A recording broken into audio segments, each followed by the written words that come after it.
नमस्कार दोस्तों, मैं आपका दोस्त और इंग्लिश एजुकेटर विकास कुमार सिंह अपने YouTube channel English by Vikas sir पे आप सभी का स्वागत करता हूं।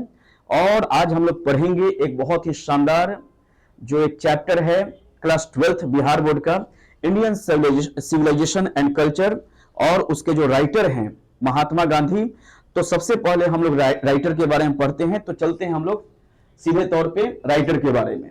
सबसे पहले टॉपिक हम लोग है इंडियन सिविलाइजेशन एंड कल्चर। तो यहाँ पे हम लोग देखेंगे कि भारतीय संस्कृति और सभ्यता के बारे में हम लोग पढ़ेंगे, और इसके जो राइटर हैं वो महात्मा गांधी हैं। तो उनके बारे में बहुत सारे अच्छे लाइंस दिए गए हैं, उसको हम लोग देखेंगे। मोहनदास करमचंद गांधी, सबसे पहले देखेंगे उनका बर्थ कब हुआ, तो 1869 में और 1948 में। इनका बर्थ जो हुआ वो 1869 में हुआ और इनका जो डेथ हुआ वो 1948 में हुआ। पॉपुलरली नोन एज बापू और the father of the nation, और इनको क्या कहा जाता है, इनको फादर ऑफ द नेशन भी कहा जाता है और बापू भी कहा जाता है। दो नाम से इनको लोग जानते हैं, पहला बापू और दूसरा father of the nation. Was more a spiritual leader than a politician. एक बात तो हम लोगों को समझना है कि दो टर्म आया हुआ है कि वो पॉलिटिशियन भी थे, यानी नेतागिरी भी करते थे, राजनीतिज्ञ भी थे, और साथ साथ एक स्पिरिचुअल इंसान भी थे, एक आध्यात्मिक इंसान थे। आध्यात्मिक इंसान मतलब क्या होता है कि जो दिल से साफ हो, जो उम्मीद की बातें करता हो, जो अच्छाई की बातें करता हो, जो जल्दी झगड़ा नहीं खरीदता हो। कबीरदास की वाणी थी कि वाणी ऐसी बोलिए कि वाणी ऐसी बोलिए कि जो मन का आपाक होए, और औरन को शीतल करे जो आपहु शीतल होए। ये कबीरदास की वाणी थी। लेकिन आज के डेट में क्या है कि हम लोग क्या बोलते हैं कि वाणी ऐसी बोलिए कि जो झट से झगड़ा होए, और झगड़ा उसी से होए जो हमसे तगड़ा ना होए। तो जो आदमी बहुत मधुरता के साथ बातें करता हो, जल्दी झगड़ा नहीं करता हो, अपने काम से काम रखता हो, उसको हम लोग स्पिरिचुअल इंसान कहते हैं। तो ये एक बहुत ही स्पिरिचुअल इंसान थे और एक पॉलिटिशियन भी थे। पॉलिटिशियन बाद में थे, सबसे पहले एक स्पिरिचुअल इंसान पहले थे। He successfully used truth and non-violence। समझे, हमने बताया कि वो सच्चाई के रास्ते पर चलते थे। उनका जो हथियार था वो था अहिंसा और सच्चाई। As the chief weapons against the British rule in India and helped India gain independence from। यहाँ पे कही जा रही है बातें कि उनका जो चीफ जो हथियार था वो था ट्रूथ और नॉन वायोलेंस, सच्चाई और अहिंसा उनके हथियार थे। वो इसके कारण से अपने आप को मजबूत किए हुए थे, और उन्होंने इसका यूज किया ब्रिटिश रूल के खिलाफ में, और उन्होंने भारत की आजादी में एक बहुत बड़ी भूमिका निभाई। अब देखिए गांधीयन एरा के बारे में हम लोग बातचीत करेंगे।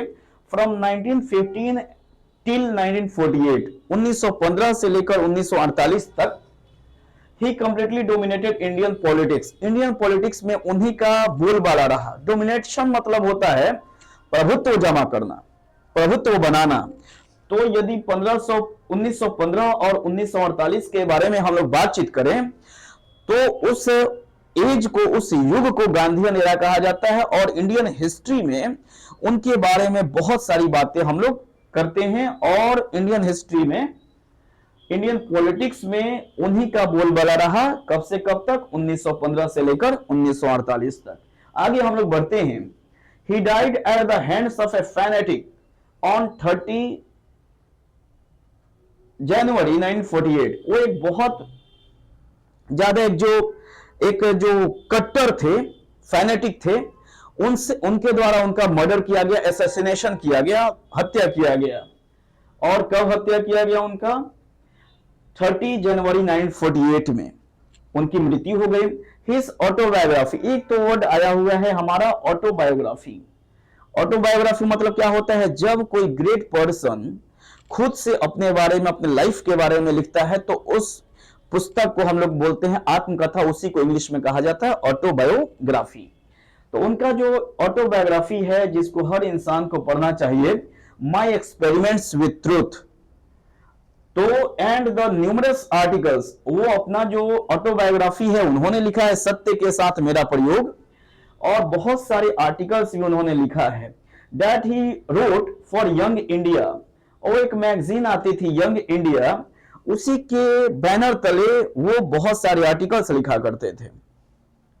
And the speeches that he delivered on different occasions, और बहुत सारे स्पीचेज, बहुत सारे भाषण वो दिया करते थे अलग अलग अवसरों पे।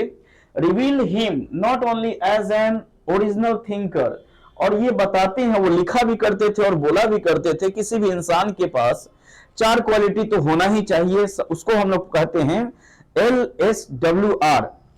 कोई भी एजुकेटेड इंसान कोई है तो उसमें पहचान होनी चाहिए, उसके पास चार एबिलिटी होनी चाहिए, चार स्किल होनी चाहिए। पहला है लिसनिंग स्किल, दूसरा है स्पीकिंग स्किल, तीसरा है राइटिंग स्किल, चौथा है रीडिंग स्किल। तो ये जो महात्मा गांधी थे उनमें राइटिंग की भी एबिलिटी थी, उनमें राइटिंग की भी एबिलिटी थी, और उनमें स्पीकिंग की भी एबिलिटी थी। तो ये कहा जा रहा है कि वो थिंकर भी थे, साथ साथ एक बहुत ही बड़े एक राइटर भी थे। A great master of chest, एक पवित्रता, चेस्ट मतलब होता है होलीनेस, पायसनेस को हम लोग बोलते हैं चेस्ट, इडियोमेटिक इंग्लिश, और उनका जो इंग्लिश पे पकड़ था बहुत शानदार पकड़ था उनका। इन द फॉलोइंग एक्सट्रैक्ट, अब बोला जा रहा है कि एक एक्सट्रैक्ट है, एक अंश है, इंडियन सिविलाइजेशन एंड कल्चर। उन्होंने बहुत शानदार एक चैप्टर लिखा था, एक ऐसे लिखा था, उसी का एक छोटा सा अंश यहाँ पे लिखा हुआ है। तो उसमें हम लोग क्या बात करेंगे, गांधी जी टॉक्स अबाउट, गांधी जी बातचीत करते हैं about the sound foundation, right, एक बहुत ही जबरदस्त एक न्यू है ऑफ इंडियन कल्चर।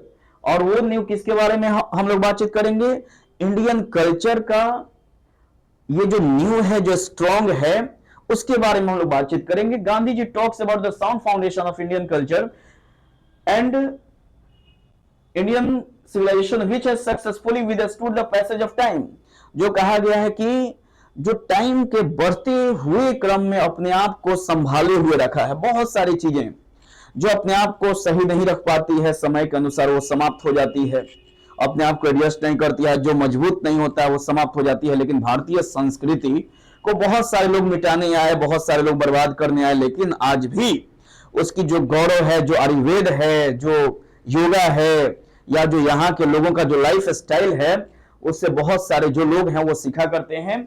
तो भारतीय सभ्यता और संस्कृति का जो न्यू है वो उसके मजबूती के बारे में इस चैप्टर में गांधी जी ने एक्सप्लेन किया है, व्याख्या किया है। Of Indian civilisation which has successfully withstood the passage of time, जो समय का जो पैसेज है उस पर वो खरा उतरा है, वो हिला या डगमगाया नहीं है। The western civilisation which has a tendency, अब यहां पे बातें करेंगे, इस चैप्टर में उन्होंने बात किया है कि इंडियन सिविलाइजेशन और वेस्टर्न सिविलाइजेशन में अंतर है। तो जो इंडियन सिविलाइजेशन है और उसमें वेस्टर्न सिविलाइजेशन के बारे में अभी लिखे हुए हैं वो कि the western civilisation which has the tendency to privilege materiality. तो वेस्टर्न सिविलाइजेशन की खासियत क्या है कि वो प्रिविलेज करता है, वो विशेष अधिकार देता है पदार्थ को, भौतिकतावाद को, सामान को, वस्तुओं को। cannot match the Indian civilization that elevates the moral being। और इंडियन सिविलाइजेशन किसको फॉलो करता है, इंडियन सिविलाइजेशन फॉलो करता है हमारा मोरल बीइंग को। तो एक सेक्टर है कि जो मोरालिटी को, जो इंसानियत को उठाता है, और दूसरा चीज जो है वो अपने पदार्थ को उठाता है। तो वेस्टर्न कल्चर और इंडियन कल्चर ये दोनों अनमैचिंग है, ये दोनों अनपैरेलल है। अगर बाई चाहेंगे हम कि यहाँ पे सेव उगाने के लिए बिहार में, पटना में, या कहीं भी छोटे छोटे जगहों पे, तो नहीं उग पाएगा। वो उसके लिए एक सर्टेन जो एरिया है वो होता है, उसी प्रकार से जहां पे जो चीजें होती हैं उसी को आदमी को अडॉप्ट करना चाहिए। तो कहा जा रहा है कि गांधी जी के अनुसार, कि गांधी जी कह रहे हैं यहाँ पे कि भारतीय जो संस्कृति है वो मानवता को, वो मोरालिटी को, नैतिकता को एलिवेट करता है, उठाता है और पूजा करता है, इंसानियत को पूजा करता है। और जो वेस्टर्न सिविलाइजेशन है वो पदार्थवाद को, भौतिकतावाद को सपोर्ट करता है। ये तो दोनों को हम लोगों को एक दूसरे से कंपैरिजन या मैचिंग कराने की कोशिश नहीं करनी है। वो अपने जगह पे सही है, उसमें कुछ अलग पॉजिटिव पॉइंट्स और अलग नेगेटिव पॉइंट्स हैं, और इसमें कुछ अलग पॉजिटिव और नेगेटिव पॉइंट्स है। जो जिसको सूट करता है उसके अकॉर्डिंगली उसका वो अपने आप को सेट करता है उसके अकॉर्डिंगली, और उसकी जिंदगी वैसे ही हो जाती है। तो एक बार ध्यान से हम लोग समझेंगे कि मोहनदास करमचंद गांधी का जन्म हुआ था 1869 ईस्वी में, मृत्यु हुई थी उनका 1948 ईस्वी में। और उनको क्या कहा जाता है, दो नाम से प्रचलित किया गया है उनको। पहला कहा गया है उनको बापू और दूसरा कहा गया है हमारा फादर ऑफ द नेशन। और उसके बाद से वो कहा जाता है कि वो एक राजनीतिज्ञ बाद में थे, सबसे पहले एक स्पिरिचुअल इंसान थे, एक आध्यात्मिक इंसान थे। उसके बाद से उनके हथियार क्या क्या थे, हथियार थे सच्चाई और अहिंसा। और वो किसके खिलाफ लड़ा करते थे, ब्रिटिशर्स के खिलाफ। अंग्रेज जो लोग थे उनके खिलाफ लड़े और आजादी के लिए उन्होंने बहुत ही बड़ी भूमिका निभाई। और 1915 से लेकर 1948 ईस्वी में उनका जो इंडियन पॉलिटिक्स पे बहुत ज्यादा दबदबा रहा। और उसके बाद से कहा जा रहा है कि 30 जनवरी 1948 को उनका एसेसिनेशन और मर्डर हो गया। और उनका जो बायोग्राफी है माय एक्सपेरिमेंट विद ट्रूथ, और बहुत सारे आर्टिकल्स लिखा करते थे एक मैगजीन के लिए, यंग इंडिया के लिए। ये बताता है कि वो थिंकर भी थे, साथ साथ एक बहुत बड़े राइटर भी थे।